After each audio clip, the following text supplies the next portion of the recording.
Marie-Christine, bonsoir. Bonsoir Thierry, bonsoir à tous. Alors, la semaine passée, vous aviez laissé un mystère sur le sujet que vous alliez traiter aujourd'hui. Et vous allez traiter d'un sujet d'actualité. Lequel est-il?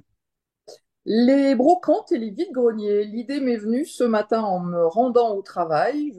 J'ai vu une pancarte annonçant un vide-grenier et je me suis dit, tiens, finalement, il y a peut-être des choses à dire sur ce sujet. C'est une bonne idée. Donc, en cette période propice aux brocantes et vides-greniers, il paraît opportun de rappeler la réglementation applicable en la matière. Une situation pratique de départ, Marie-Christine, comme on en a pris l'habitude? Oui, eh bien imaginons la situation suivante. En mai et juin de chaque année, j'ai pris l'habitude de me rendre sur des brocantes afin de vendre des objets, donc soit vide-grenier, soit brocante, sur les communes avoisinantes. Je revends des choses que je n'utilise pas, je revends des choses que j'ai chinées. Et puis, comme mon mari est quelque peu artiste dans l'âme, il crée des produits. Je me suis dit, tiens, pourquoi ne pas les présenter également? Mes recettes sont assez importantes. Elles me permettent de financer des vacances, de belles vacances. Et un ami me dit que je n'ai pas le droit. C'est bien que ça puisse financer les vacances. Comment définir ces brocantes ou vide-greniers? Eh bien, il s'agit de manifestations ponctuelles, ouvertes aux particuliers, organisées dans un lieu public ou ouvert au public, dans l'objectif de vendre ou d'échanger des objets mobiliers. Pour le Code de commerce, ces manifestations vont être soumises à la réglementation afférente aux ventes au déballage. Un particulier peut-il participer à autant de ventes qu'il le souhaite?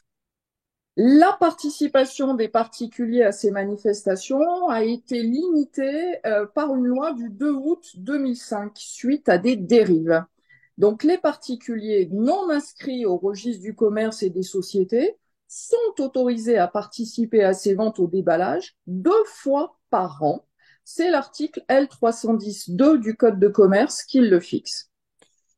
Alors, c'est peut-être une question subsidiaire, mais est-ce qu'il y a des contrôles de ces participations? Il y a des contrôles, on va le voir, il y a des contrôles, effectivement. Vous avez concernant l'inscription un particulier qui souhaite participer en tant que vendeur, bien sûr, pas en tant que promeneur, à un vide-grenier ou à une brocante, doit s'inscrire, doit justifier de son identité et va devoir remettre une attestation sur l'honneur de non-participation à 2 autres manifestations de même nature au cours de l'année civile. Et cette attestation sera jointe par l'organisateur au registre des vendeurs. Et il y D'accord. aura des contrôles soit par des services de gendarmerie, soit éventuellement même par le fisc ou par la douane. D'accord. Quelles seraient les sanctions? La sanction pourra être à minima de 1 500 euros, ce qui n'est pas négligeable, pour non-respect du nombre de participations. Ça, c'est prévu par l'article R 310-19 du Code de commerce. Et elle pourrait même aller au-delà dès lors qu'il est prouvé que ce vendeur est finalement un habitué. Donc, quand je dis au-delà, c'est 6 mois de prison et 30 000 euros d'amende, bien entendu, décidé par le juge. Donc, c'est à maxima 6 mois de prison et 30 000 euros d'amende. Et ceci est prévu par le Code pénal, l'article 321.8 et suivant de ce Code pénal. Donc, à ne pas prendre à la légère. Tout Pouvez-vous à fait. vendre des objets créés à temps perdu? Vous parliez de votre Non, mari artiste tout à l'heure, enfin le mari virtuel, j'imagine. tout à fait. C'était un exemple. La réponse est négative. Elle nous est donnée par l'article 310.2 du Code de commerce. Et là, je vais citer cet article. Les particuliers non inscrits au registre du commerce et des sociétés sont autorisés à participer aux ventes au déballage en vue de vendre exclusivement des objets personnels et usagers 2 fois par an au plus. Donc, on reprend la disposition précédente. Est-on tenu de déclarer les recettes au fisc, surtout si c'est des recettes importantes pour se payer des vacances? Alors, en principe, vous n'avez pas à déclarer le revenu de ces ventes tant qu'elles restent ponctuelles, j'ai envie de dire. Alors, j'ai pas envie de dire. Pas plus de 2 ventes. Donc, c'est nécessairement quelque chose qui n'est pas habituel. Donc, je n'ai pas à déclarer, sauf si je vends des métaux, pardon, précieux. ou encore un bien de plus de 5 000 euros hors meubles, électroménagers et automobiles. Très bien. Voilà des consignes finalement très strictes et puis des sanctions quand même importantes si jamais on ne respecte pas ces critères.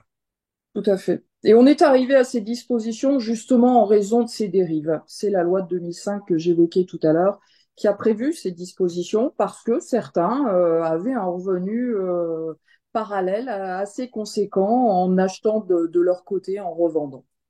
D'accord. Oui, des particuliers qui devaient en faire presque une profession. Tout à fait. Tout à fait. Et c'est bien là, c'est bien le pourquoi des sanctions quelque part. Qu'allons-nous aborder la semaine prochaine? Toujours très mauvais élève. Je crois que l'inspiration vient au cours de la Voilà. semaine. J'ai pas réfléchi. Alors, il y a le lundi de Pentecôte, donc je l'avais dit, j'attendrai peut-être en se rapprochant de Pentecôte pour faire une chronique sur ce jour de solidarité. Et puis, j'ai d'autres idées à voir. Voilà, si vous avez des questions ou des propositions à faire à Marie-Christine sur d'éventuels sujets qui vous intéresseraient, vous n'hésitez pas. Contact@42tv.fr. On vous souhaite une très bonne semaine. Bonne semaine à tous. Bonne semaine à tous.